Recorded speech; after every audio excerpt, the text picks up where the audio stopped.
Assalamualaikum warahmatullahi wabarakatuh. Alhamdulillahirabbil alamin. Nahmaduhu wa nasta'inuhu wa nastaghfiruh wa na'udzu billahi min shururi anfusina sayyiati a'malina may yahdihillahu fala mudilla lahu wa may yudlil fala hadiya lahu. Asyhadu an la ilaha illallah wahdahu la syarika lah wa asyhadu anna Muhammadan 'abduhu wa rasuluh.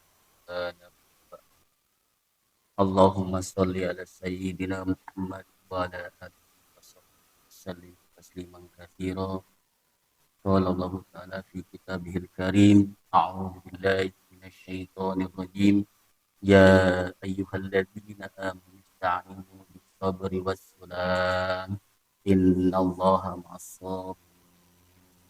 Yang terhormat Bapak Haji Dedi sesepuh di zona sekaligus ketua DKM Ikhlas Taman Pesona. Terhormat bapak-bapak yang hadir di sini dan juga mungkin ibu-ibu yang hadir di sini. Alhamdulillah kita pada pagi hari yang cerah ini bisa melaksanakan kajian syahriah bulanan dan alhamdulillah anak tetap konsisten ya. Istiqomah, mudah-mudahan doa kita istiqomah untuk bisa berikan sharing tentang apa yang Anda dapatkan dari buku selama pengajian. Salawat serta salam mari kita curahkan kepada kita Nabi besar Muhammad sallallahu alaihi wasallam, keluarga, para sahabat dan generasi penerus beliau. Baik Bapak-bapak dan Ibu-ibu yang dirahmati Allah Subhanahu wa taala, langsung saja karena mungkin waktu sudah jam 5.20-an ya. Jam 5.28. Agak panjang ya. Sekitar 45 menit kurang. Baik, judulnya yang saya terima dari panitia itu adalah menghadapi keterpurukan hidup dengan iman dan takwa.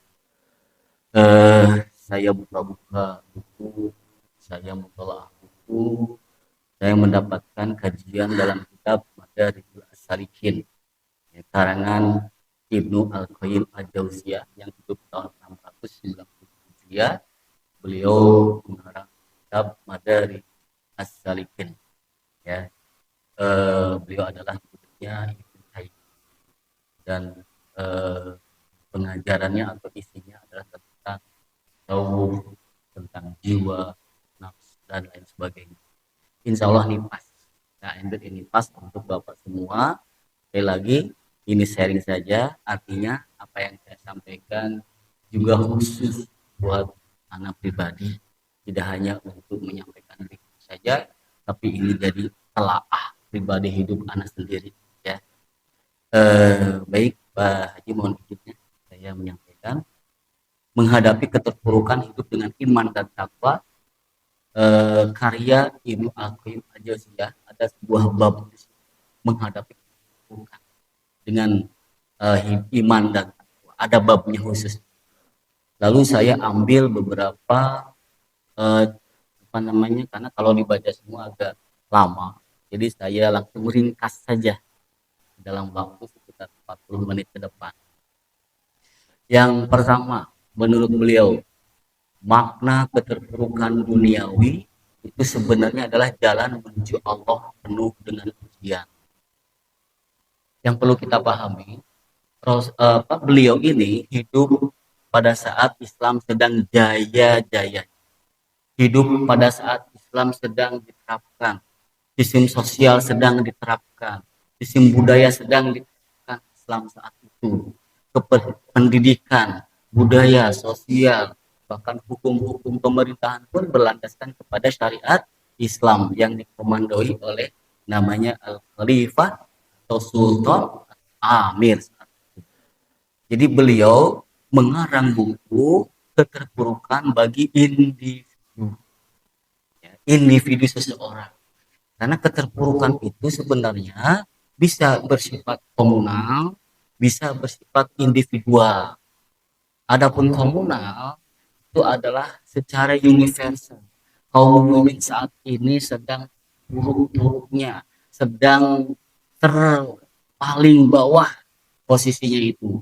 Atau keterpurukan ini sekarang sedang dialami, yang memang saat itu para ulama seperti Ibnu Qayyim al-Jauziyah tidak membayangkan akan terjadi keterpurukan seperti ini secara komunal, secara masyarakat sedunia kaum muslimin bisa terpuruk yang paling bawah ini. Maka di sini ada perbedaan, ya, keterpurukan karena disebabkan oleh komunal, ya, dampaknya kepada komunal ada sebab-sebab tertentu. Yang kedua, terpurukan yang memang secara individual, yang ini pun punya sebab-sebab tertentu. Yang kita bahas ini adalah keterpurukan secara individual. Karena keterpurukan secara komunal penyebabnya ada surat Al-Baqarah 85. Afatu'minuna bi ba'dil kitab wa takfuruna bi ba'dil, dan seterusnya. Itu penyebabnya adalah hizyu, karena kita tidak atau beriman hanya sebagian dan kufur pada sebagian, sehingga Allah memberikan hukuman namanya hizyu fil hayatid dunia di surat itu, yaitu keterpurukan di muka bumi ini, kenistaan di muka bumi ini. Kenapa? Karena kita hanya beriman hanya sebagian, beriman dengan sebagian. Akibatnya apa? Akibatnya seluruh kaum muslimin saat ini sedang terpuruk. Lalu adapun secara individual yang dikarang buku ini adalah keterpurukan secara individu. Kenapa? Karena saat itu Islam sedang jaya-jaya, bisa menguasai hampir 23 dunia, menjadi negara superpower, sehingga tidak ada dalam pikiran para ulama saat itu keruntuhan kaum muslimin yang terjadi seperti sekarang saat ini, ya. Sehingga solusinya pun adalah bersifat individual. Kita lihat di buku karangan beliau ini, ya, makna keterpurukan duniawi secara individual, sekali lagi ya, bahwa setiap individu, ya, menurut Ibnu Qayyim dijelaskan bahwa perjalanan seorang mukmin, ya, menuju Allah itu penuh dengan ujian. Pasti setiap orang punya ujiannya masing-masing.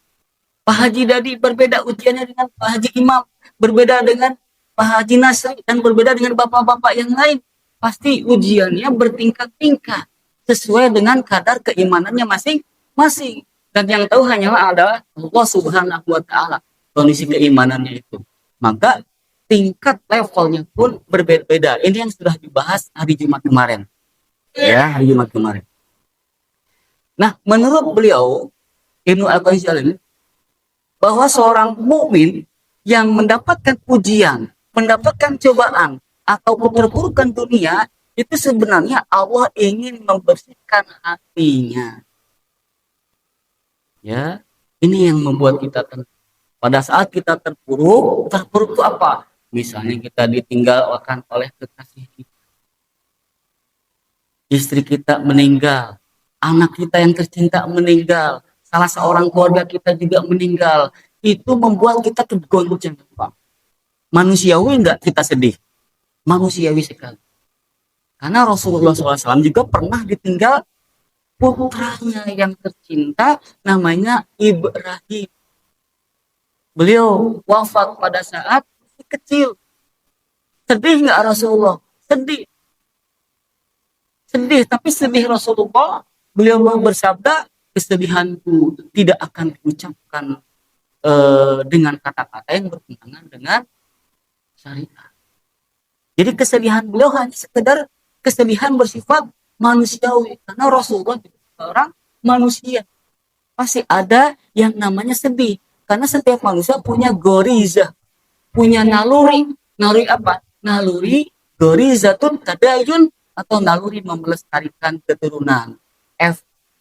Dampaknya atau manifestasi dari naluri keturunan ini adalah rasa sayang terhadap keluarga, rasa cinta terhadap istri, rasa cinta kepada kerabat, keluarga sendiri. Dan itu adalah fitrah manusia. Hanya saja pada saat kita mendapatkan cobaan itu, kita ditinggalkan oleh sanak saudara kita yang kita cintai, itu adalah kita sifati dengan qadha. Ini pun dibahas minggu kemarin, hari Jumat kemarin. Lalu sikap kita terhadap qada itu apa? Harus ridho. Ya, bulan kemarin harus ridho terhadap keputusan dari Allah Subhanahu wa Ta'ala. Haram kita marah-marah, haram kita tidak menerima keadaan, haram kita mencak-mencak sehingga keluar kata-kata yang tidak sepatutnya. Itu haram hukumnya. Pada saat dia mendapatkan qada tidak akan dihisab. Tapi dihisab pada saat menerima sikap kita, apakah sikap kita menerima ridho atau tidak. Ini pun sudah dibahas. Nah, menurut Ibnu Qayyim al-Jauziyah, jadi keterpurukan dunia, cobaan dunia, ujian dunia, itu sebenarnya Allah ingin membersihkan hati kita. Ya, dari apa? Dari ketergantungan selain Allah. Jadi sebenarnya kalau kita mendapatkan ujian, harusnya kita bahagia nggak? Bahagia. Harusnya kita senang apa tidak? Senang. Kenapa? Allah perhatian sama kita. Allah sayang sama kita. Dibentuklah dalam bentuk ujian. Dikatakan di sini menurut beliau di dalam kitabnya al-ibtila'u salam raf'ati wa mihadullahi manahun wa ma daraballahu abadan bi'aqwabatin a'zama min qaswatil qalbi wal bughdi anhu. Apa menurut Ibnu Qayyim? Beliau mengatakan ujian adalah tangga kenaikan derajat. Ujian adalah tangga kenaikan derajat. Cobaan dari Allah sebenarnya adalah anugerah. Tidak ada hukuman yang lebih berat daripada hati yang keras dan jauh darinya. Itu menurut Ibnu Al-Qayyim Al-Jauziyah. Jadi Pak, ujian itu adalah tangga menuju kebersihan hati, tanda kedekatan kita kepada Allah Subhanahu wa Ta'ala, tanda yang tadinya jauh menjadi mendekat terus mendekat qarub ilallah dengan tandanya apa? Ujian dan cobaan dari Allah Subhanahu wa Ta'ala. Kalau kita pernah sekolah, kita pasti ada ujiannya. Naik tingkat dari kelas 1 SD ada ujiannya, ke kelas 2 ada ujiannya, naik lagi kelas 3 terus sampai SD kelas 6 ujian nasional, masuk ke SMP namanya Ebtanas dulu, zaman namanya Ebtanas, masuk ya NEM namanya, nilai Ebtanas murni itu ya. Kalau misalnya dia masuk ke dalam SMP negeri ya, itu ujian.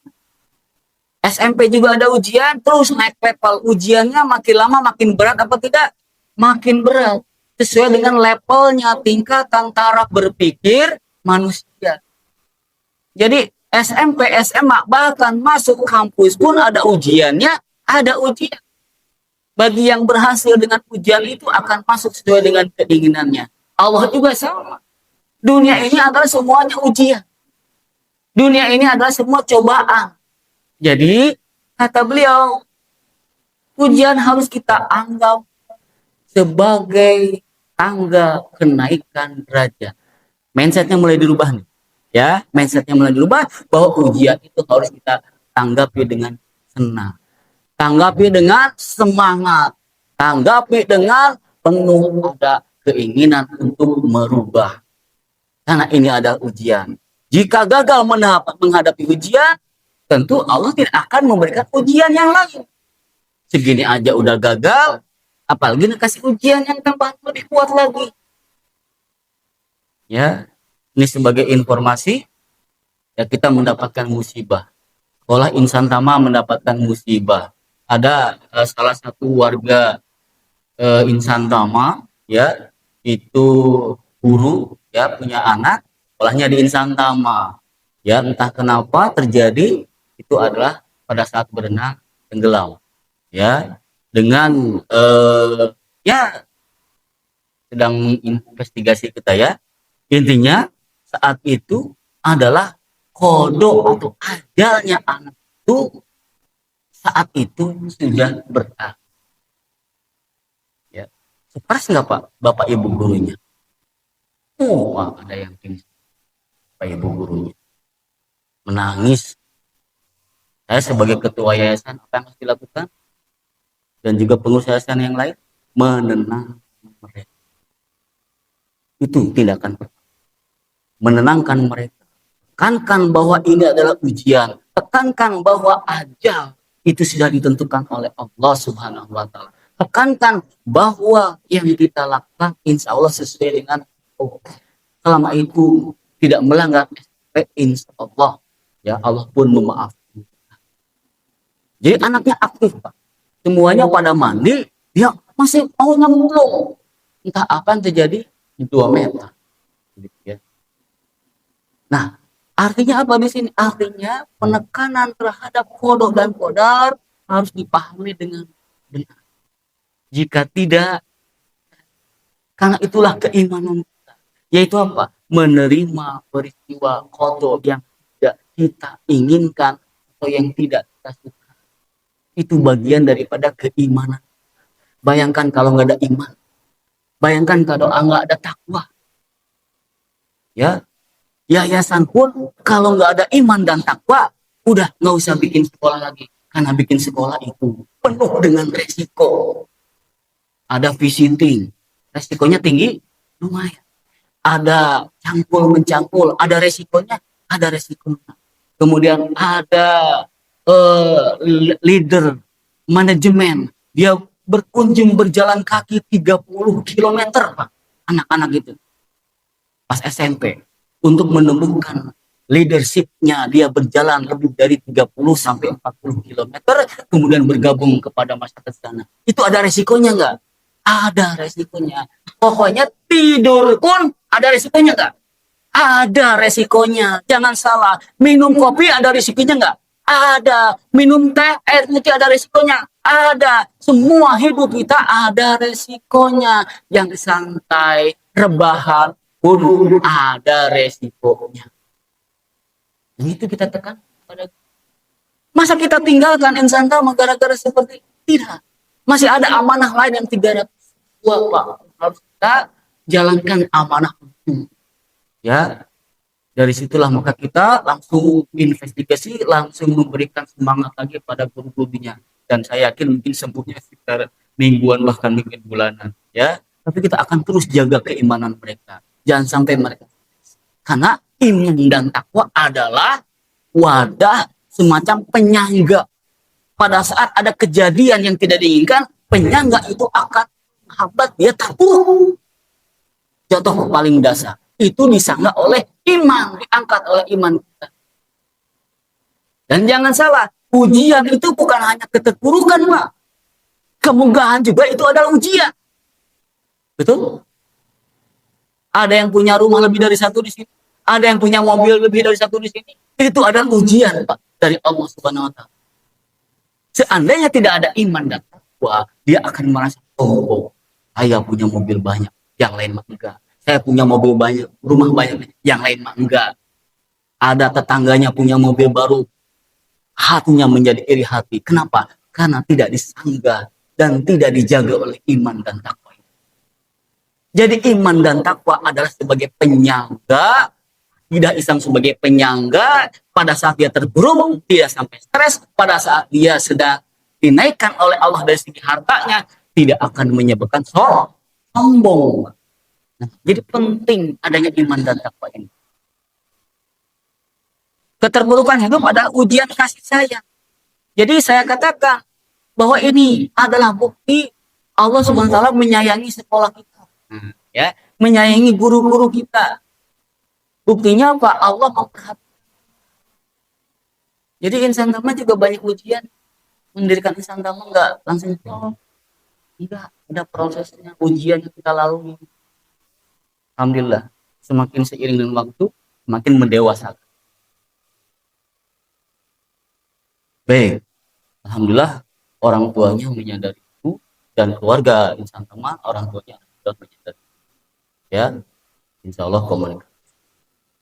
Yang kedua, tingkatan sabar. Nah, menurut Ibnu Qayyim Az-Jauziyah, tingkatan sabar itu ada beberapa. Sabar bukan sekedar menahan diri. Ingat ya, sabar bukan hanya sekedar menahan diri, tapi tetap teguh dalam ketaatan. Ini kuncinya. Teguh, konsisten, komitmen dalam ketaatan. Itulah kesabaran yang sesungguhnya. Dikatakan di sini, as-sabru minal imani bimanzilatir ra'si minal jasadi fa idza fuqidas sabru fuqidal iman. Artinya, sabar terhadap iman itu seperti kedudukan kepala terhadap tubuh. Maka apabila kesabaran hilang, hilang pula iman. Ya. Artinya apa di sini? Artinya sabar itu seperti kepala. Kalau sabarnya hilang, maka dia jadi manusia enggak? Jadi manusia tanpa kepala kayak gimana sih? Artinya dia mati dan menyeramkan bagi orang lain. Ya, kok ada badan tanpa. Nah, dari sini sangat baik sekali Ibnu Qayyim Jauziyah mengatakan sabar itu adalah kedudukannya seperti kepala terhadap tubuh. Sabar terhadap iman, iman adalah tubuh, sabar itu adalah kepalanya. Bayangkan kalau nggak ada kepalanya, bayangkan kalau nggak ada sabarnya, ya iman menjadi bagaimana tuh? Kan goyah iman. Maka apabila kesabaran hilang, hilang pula iman. Lama-lama secara proses itu hilang, Pak. Karena marah-marah. Ada cobaan dia marah-marah terus ya. Maka lama-lama iman itu hilang. Menurut siapa? Menurut kitab Ibnu Qayyim Al-Jauziyah. Nah, menurut beliau, sabar itu menjadi 3. Yang pertama, sabar dalam ketaatan, tetap istiqomah meskipun berat memang, tetapi pahalanya akan ngalir terus kalau kita menjalannya dengan baik, konsisten. Tapi kalau sabarnya tidak dilakukan dengan konsisten, maka kebalikannya menjadi dosa. Karena perintah sabar itu, sebulan yang lalu saya sampaikan, perintah sabar itu hukumnya wajib. Itu adalah bagian dari hukum syariat. Apabila kita mendapatkan cobaan, keluarga kita ada yang ditinggalkan, ada yang tertabrak, sehingga kita kehilangan tubuh kita, tiba-tiba mata kita menjadi nggak kelihatan, rabun, itu adalah ujian. Kalau kita marah-marah, kalau kita menjadikan sabar tidak dijadikan sebagai sandaran, maka apa yang terjadi? Lama-lama imannya. Sehingga sabar dalam ketaatan ini harus tetap istiqomah meskipun berat. Istiqomah dalam apa? Ketaatan terhadap syariat. Ya. Yang kedua, sabar menurut beliau itu maksudnya adalah sabar dari kemaksiatan. Yaitu maksudnya menahan diri dari godaan setan dan manusia yang mengajak kepada kemaksiatan, menahan diri. Yang ketiga, sabar atas takdir Allah, qada Allah, keputusan Allah, qada dan qadar baik buruknya itu dari Allah semata. Sabar itu adalah sabar menerima qada. Hukumnya apa sabar menerima qada? Wajib. Kalau nggak sabar terhadap qada, dosa. Berarti dia berbuat maksiat. Gugur amalan. Gugur amalan puasa kita. Kenapa? Tidak sabar dalam takdir Allah. Tidak sabar dalam kemaksiatan. Tidak sabar, maksudnya menahan kemaksiatan. Yang ketiga, tidak sabar dalam ketaatan. Yang ketiga, diringkas saja. Manzilatut tawakkul, itu tingkat tawakal. Qol tawakkul nisfuddin wa nisful akharul inabah. Tawakal adalah separuh dari agama. Separuh lainnya adalah taubat kepada Allah. Jadi tawakal itu separuhnya agama. Separuhnya lagi apa? Taubat kepada Allah. Makanya sering-sering zikir kepada Allah. Ya, tawakal itu apa sih artinya? Berserah diri, pasrah berserah diri. Tapi bukan berarti pasrah begitu aja. Karena itu adalah perintah dari Allah Subhanahu wa taala. Kalau kita melakukan sebuah usaha tanpa dengan tawakal, bahaya itu. Tawakal itu apa? Berserah diri. Maksudnya apa? Apakah kalau bisnis kita gagal langsung berserah diri? Ini adalah sudah bertawakal, kita sudah usaha, yang penting kita tawakal. Itu keliru, Pak. Tawakal itu apa? Tawakal itu tidak dimulai. Maksudnya gini, tawakal itu bukan sebuah urutan dengan usaha. Akilha wa tawakal. Rasulullah menegur seorang sahabatnya, orang Baduy yang datang kepada Rasulullah, tapi untanya tidak diikat. Rasul menegur, akilha wa tawakal. Ikatlah dan bertawakallah. Nah, itu ditafsirkan oleh orang yang keliru, itu adalah urutan, Pak. Itu pakai waw. Waw alis itu bukan urutan, kecuali tuma, ukilha, tuma wa tawakal. Itu baru urutan. Usaha dulu baru tawakal. Itu keliru, Pak. Karena bunyi hadisnya bukan pakai tuma, tapi pakai waw. Kalau waw itu bukan arti, bahkan itu menyertai, begitu kan? Bukan tadi, bahkan di ayat-ayat yang lain tawakal itu harus nomor satu. Sebelum kita melakukan usaha, sebelum kita melakukan tindakan apapun, sebelum kita berbuat apapun, tawakal itu adalah duluan, Pak. Niat tawakal, baru amal. Ya, tawakal diniatkan karena Allah Subhanahu wa taala, berserah diri kepada Allah Subhanahu wa taala, kemudian barulah beramal. Pada saat dia beramal, tawakal ditinggalkan enggak? Jangan. Dalam proses amal pun tawakal. Kemudian setelah selesai amal, tawakal tetap enggak? Tidak. Terus Pak beramal, terus bertawakal. Jadi tawakal itu sebelum amal, saat amal, dan setelah amal. Tetap kita kondisinya dalam bentuk tawakal. Tawakal itu apa? Berserah diri kepada Allah SWT. Dan berserah dirinya itu tanpa melepaskan kaidah kausalitas. Karena itu yang dicontohkan oleh Rasulullah SAW. Pada saat Rasulullah menginginkan perang, menang perang Khandaq, ya, kalau Rasulullah bertawakal, sesuai dengan tawakallah, usaha dulu baru tawakal, itu mengakibatkan apa? Menomorduakan iman. Dan iman mendominasi amal perbuatan. Ini Rasulullah apa yang dilakukan? Beliau melakukan iman kepada Allah, ibadah tetap kuat, berdoa kepada Allah tetap dilakukan, amal pun dilakukan sesuai dengan kaidah kausalitas. Diskusi Pak dengan para sahabatnya, kita akan perang, yaitu Ahzab namanya, gabungan Pak. Gabungan orang Quraisy sampai 10.000, ada kabilah-kabilah digabungkan oleh Abu Sufyan menyerang Madinah. Apa yang kita lakukan? Diskusi. Musyawarah bagian dari kaidah kausalitas. Kemudian ada usul dari Salman Al-Farisi. Kita buat parit saja yang kedalamnya lebih dari loncatnya kuda, sehingga kuda tidak bisa meloncat ke atas, lebarnya sampai kuda tidak sampai menyeberangi. Ya, itu lebih dari 6 atau 8 meter, dalamnya lebih dari 2 meter. Dilakukan nggak oleh Rasul? Macul, menggali, dilakukan. Seandainya tawakal saja tanpa kaidah kausalitas, Rasul tinggal berdoa, hancurkan golongan Ahzab yang dipimpin oleh Abu Sufyan. Tidak kan? Rasul tetap berdoa, ya Allah hancurkan mereka. Biar Rasul juga menggali, melakukan aktivitas kaidah kausalitas. Itu ciri tawakal yang benar. Harus diperhitungkan berdasarkan rasional kita.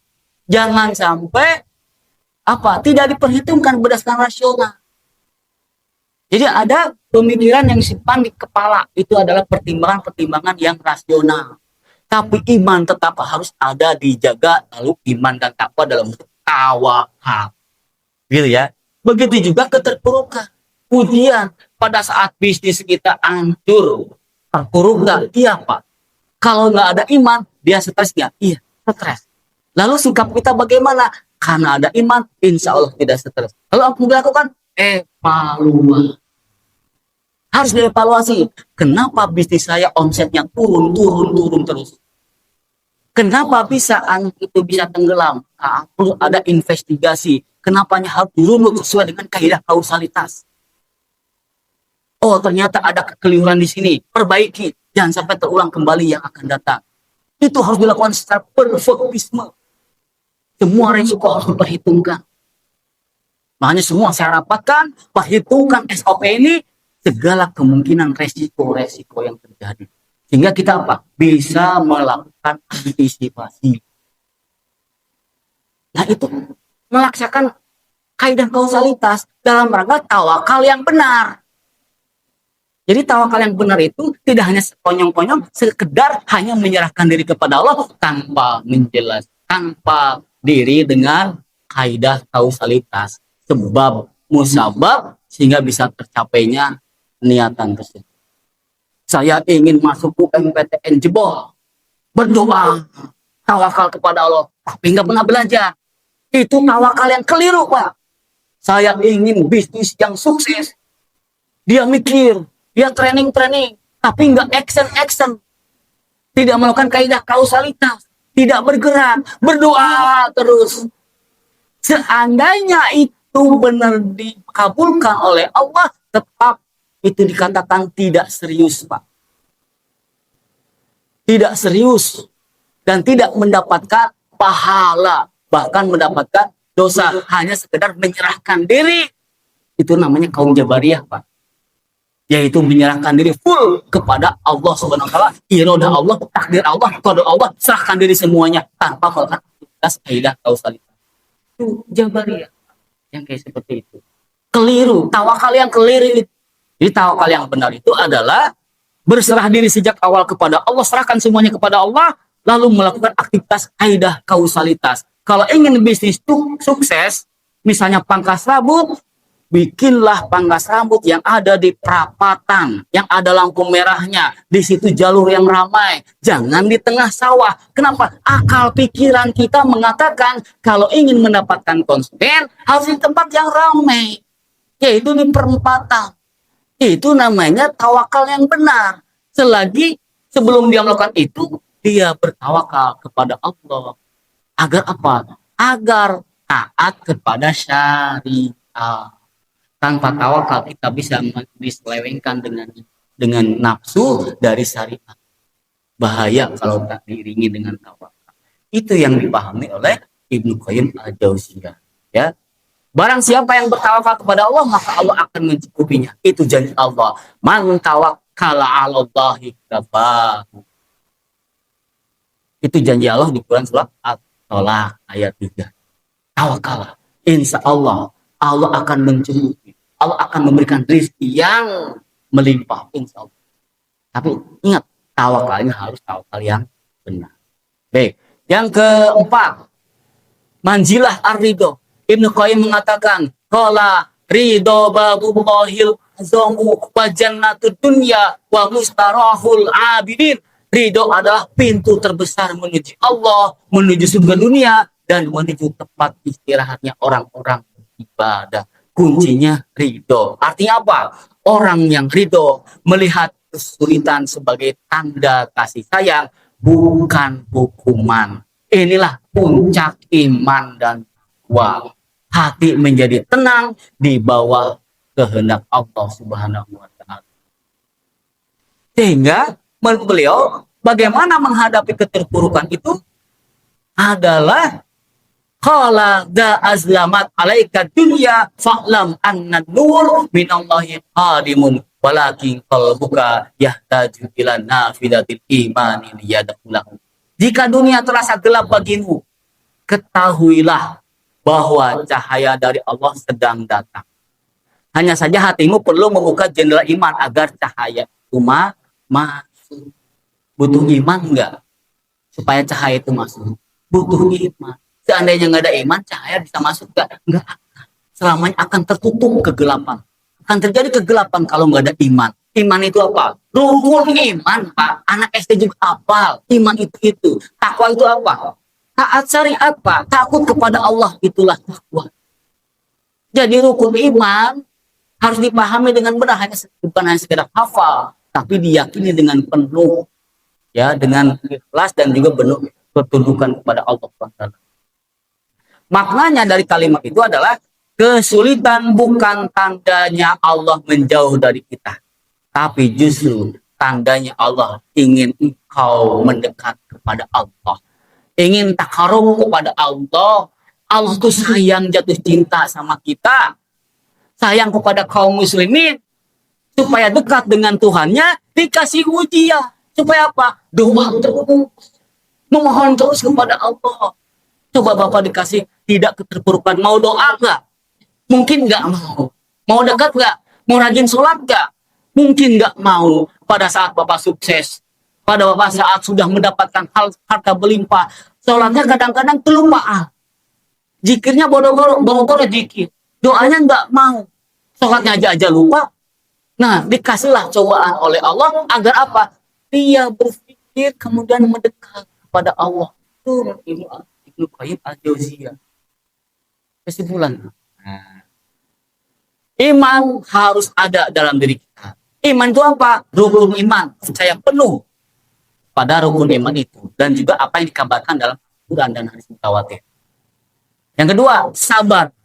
Sabar itu maksudnya tadi menahan diri dan tetap istiqomah dalam ketaatan. Yang ketiga, takwa. Takwa itu apa? Menjaga hubungan dengan Allah saat senang maupun susah. Jaga hubungan itu. Yang keempat, tawakal. Berserah diri, bersandar total kepada Allah, bukan kepada makhluk. Itu pesan dari Ibnu Qayyim al-Jauziyah. Dan yang kelima, ridho. Menerima takdir dengan hati yang lapang, menerima qada dengan hati yang ikhlas. Dan yang terakhir, kuncinya adalah zikir dan doa. Tujuannya apa? Menguatkan jiwa melalui ingatan kepada Allah. Kesimpulannya saya bacakan surat Ar-Ra'd 28 berdasarkan kitab ini. Ibnu Qayyim dalam Madaris As-Salikin mengatakan begini, iman dan takwa adalah dua sayap yang mengangkat hati dari keterpurukan menuju ketenangan. Jadi iman dan takwa itu kayak sayap, alat untuk bisa terbang a'la, tinggi dan terus tinggi. Semakin sabar, semakin iman, semakin takwa kepada Allah, makin tinggi kita, makin tinggi. Itu kata siapa? Ibnu Qayyim al-Jauziyah. Seseorang yang menghadapi ujian dengan sabar, ridho, tawakal, dan yang tadi poin-poinnya, itu akan merasakan al-itminan, ketenangan jiwa. Karena tadi iman dan takwa seperti sayap dalam menghadapi keterpurukan. Sesuai dengan Quran surat Ar-Ra'd 28, alladzina amanu wa tatma'innu bi dzikrillah, alla bi dzikrillah tatma'innul qulub. Yaitu orang yang beriman dan hati mereka menjadi tentram dengan mengingat Allah, zikir kepada Allah. Ingatlah, hanya dengan zikir kepada Allah hati menjadi tentram. Ya, jadi kesimpulannya, keterpurukan harus dihadapi dengan dua sayap. Apa sayapnya? Iman dan takwa. Biar apa? Bisa terbang menuju surganya Allah Subhanahu. Mungkin itu saja yang saya sampaikan. Langsung. Atau ada pertanyaan?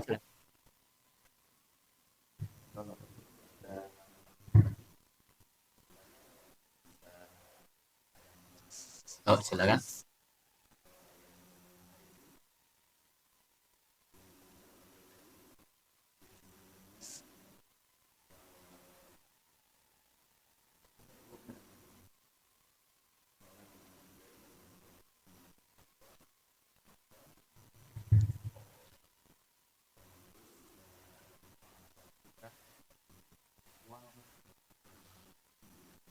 Di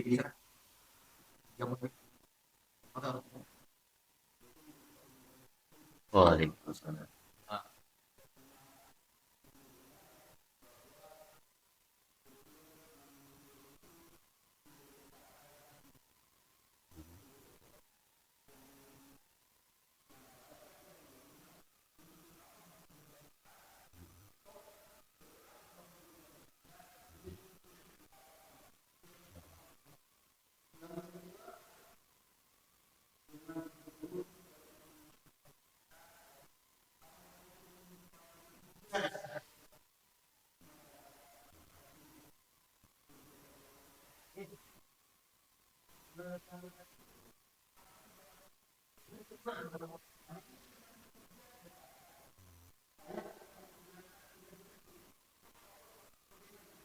Ya, yeah. Langsung. Baik, ada pertanyaan nih menarik nih. Rizki. Rizki itu kan rizki biadillah. Rizki di tangan Allah. Ngapain bisnis? Ngapain kerja? Ngapain nyari duit? Kan rizki sudah dipatok. Memang rizki sudah dipatok. Itu dalilnya. Dalilnya koti. Karena dalilnya koti, taruh di mana Pak?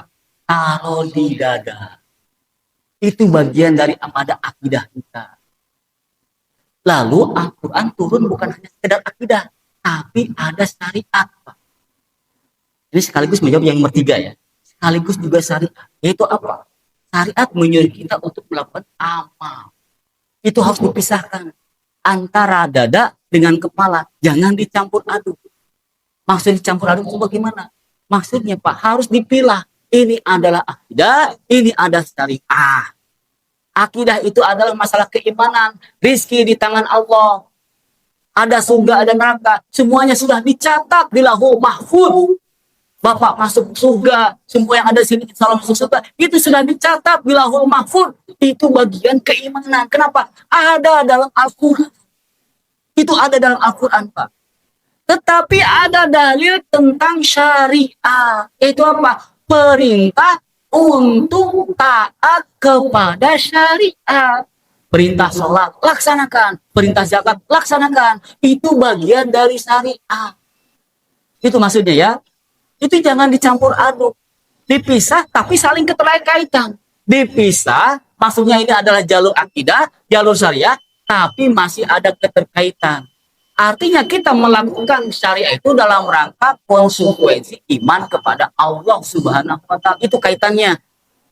Ya, sehingga orang yang berbisnis dia paham rizki di tangan Allah, tetapi ada perintah syariat. Itu apa? Wajib menafkahi keluarga dan pahalanya adalah seperti pahala syahid. Yang kita lakukan apa? Lakukan perintah syariat itu. Lalu rizki biadillah taruh di mana? Di dada. Pada saat kita berhasil, dada itu akan menjadi pengayom kita. Menjadi tidak sombong. Tetap kepada taat syariat. Tetap kepada perintah-perintah syariat. Pada saat dia tidak berhasil, dia tidak stres. Kenapa? Iman di dada akan menahan kita jangan sampai stres. Lalu hukum syariatnya apa? Laksanakan kaidah kausalitas itu, yaitu bisnis, sholat, zakat, puasa. Adapun kita sudah diyakini Lauhul Mahfuz sudah dicatat, memang itu adalah begini deh, mohon maaf, saya kasih minta sebentar ya. Ada sebuah ahli perbintangan. Dia meramalkan tanggal 1 Januari 2026 akan terjadi gerhana matahari total berdasarkan keilmuannya. Karena dia bisa mengamati pergerakan dari matahari, bulan, bumi. Tanggal 1 Januari 2026 akan terjadi gerhana matahari. Itu disampaikan kepada orang. Lalu pada saat tanggal 1-nya, bener Pak, terjadi gerhana matahari total. Lalu maksudnya apa nih? Maksudnya apakah dia memaksa yang matahari dipaksa oleh tangan ahli tadi supaya ketemu sampai pas tanggal 1? Apakah dipaksa? Tidak. Itu berdasarkan keilmuan Allah. Keilmuan ahli bintang. Ya kan? Ilmunya bintang bisa meramal tanggal 1 akan terjadi, tapi apakah itu paksaan antara matahari dan bulan bisa ketemu sehingga terjadi? Kan tidak ada paksaan. Tapi berdasarkan keilmuan dia. Itulah Pak maksud. Apalagi Allah Maha Ilmu. Allah Maha mengetahui sebelum, sedang, dan yang akan datang. Itu taruh di dada Pak. Allah Maha mengetahui yang akan datang. Tapi pengetahuan Allah itu tidak memaksa manusia untuk ngaji apa enggak, sholat apa enggak, zakat apa enggak, tidak memaksa. Tapi Allah tahu Bapak setelah pulang dari pengajian ini mau ngapain. Ada yang mau olahraga, ada yang masuk kamar mandi, ada yang masuk tidur, ada yang nonton TV. Allah tahu Pak, karena itu bagian daripada akidah kita, taruh di dada. Tapi pada saat Bapak setelah ngaji ini, lihat perintah syariatnya apa? Jaga fisik kita, amanah kita adalah tubuh kita. Maka olahraga lah. Karena olahraga bagian daripada kewajiban. Betul? Itu amanah tubuh kita. Harus kita jaga tuh. Jangan sampai kita makan seenaknya jadi sakit, stroke, jantungan. Itu karena perbuatan kita, Pak. Karena tidak mengikuti anjuran yang ahlinya, yaitu dokter. Kata dokter, olahraga setiap seminggu. Olahraga lah. Itu perintah syariat. Lakukan itu. Dan Allah tahu Bapak akan olahraga. Allah tahu. Dan tahunya Allah bukan berarti. Mungkin begitu. Karena waktunya. Saya serahkan. Baik.